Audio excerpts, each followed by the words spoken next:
You're listening to the Public Health Entrepreneurs Podcast with your host, Dr. Charlotte Huntley.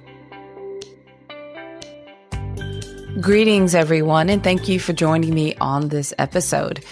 Welcome to Public Health Entrepreneurs, the podcast for visionary leaders who are ready to transform public health and healthcare through innovation.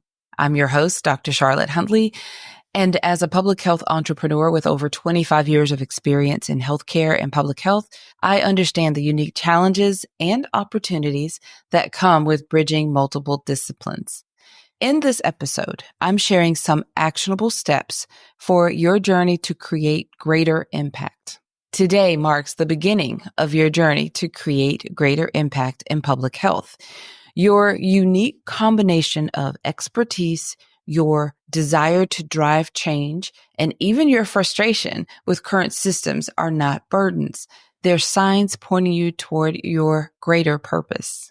As you listen to this podcast, give yourself permission to dream bigger, to see yourself as the innovator you truly are, and to recognize that your diverse perspectives are exactly what is needed right now.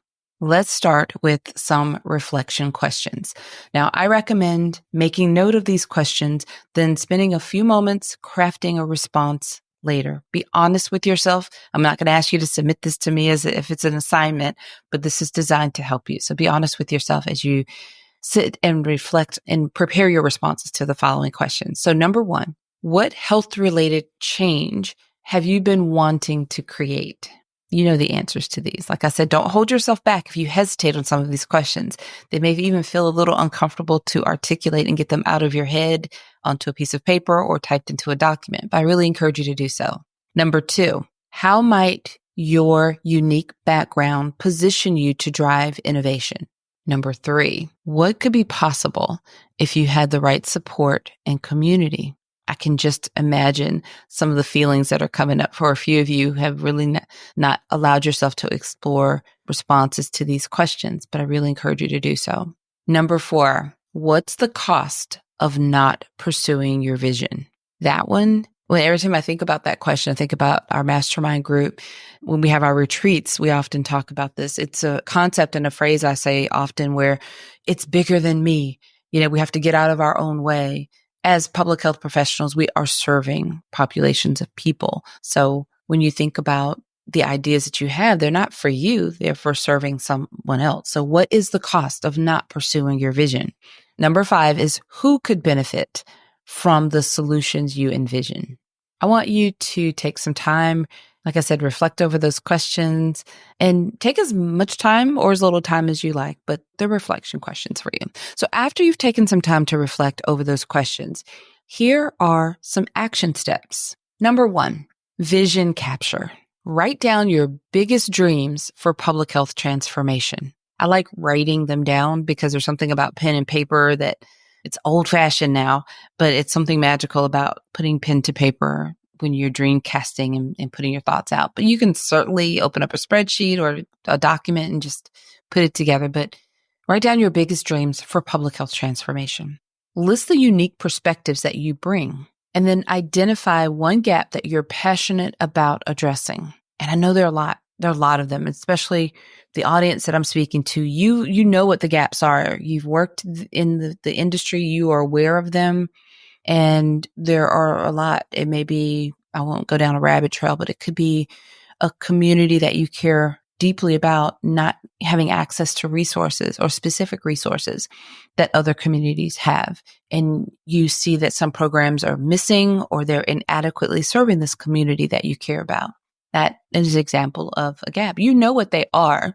It's just, I'd like for you to identify one that you're really passionate about addressing. It doesn't mean the others aren't important. Just identify one that really rises up for you. And then note what's held you back until now. Like what has prevented you from doing anything about it up until this point. Be honest with yourself. It's important. Number two, under these action items, readiness assessment. I want you to conduct a readiness assessment. I'd like for you to rate your current satisfaction with your impact. In other words, how happy are you now with the current level of impact or current amount of impact you're able to have on the community that you care much about?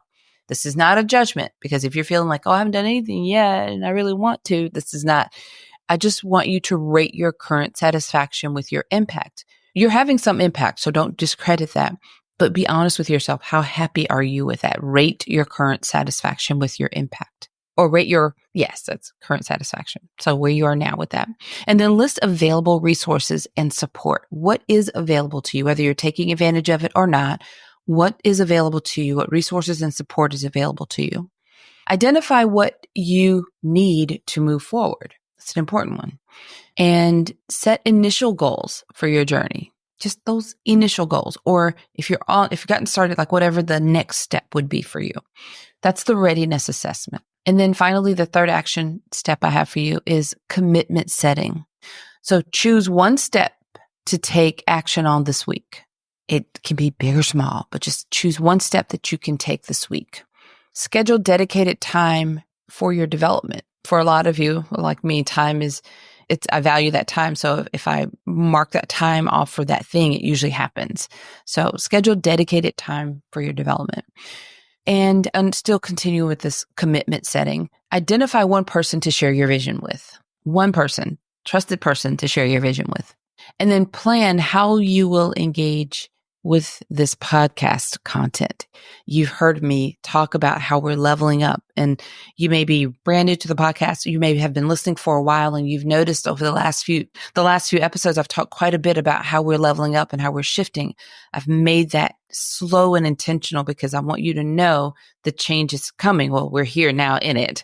So plan how you're going to engage with this content. Are you going to get a separate dedicated notebook for the podcast, which I recommend? Or maybe whether it's a digital notebook, open a new workbook or a separate document and have a space to capture the notes that are going to be coming from these episodes. Maybe you will designate some time to listen to these episodes, to consume and keep up with them. But plan how you will engage with this podcast content. All right, so I've given you some reflection questions and then some action steps to take after you've gone through that. Continuing with this podcast is going to be a valuable resource for all of you. But are you ready to fully explore what's possible for your vision? As a public health entrepreneur who works with high-functioning interdisciplinary leaders, I provide the trusted soundboard that you may be looking for. Feel free to reach out to me through our website to explore options for working together more closely. There are limited options, but there are options. And our website, by the way, is publichealthentrepreneurs.com. All right, everyone. Until next time, have a fantastic rest of your day. Thank you for listening. Visit publichealthentrepreneurs.com to learn more.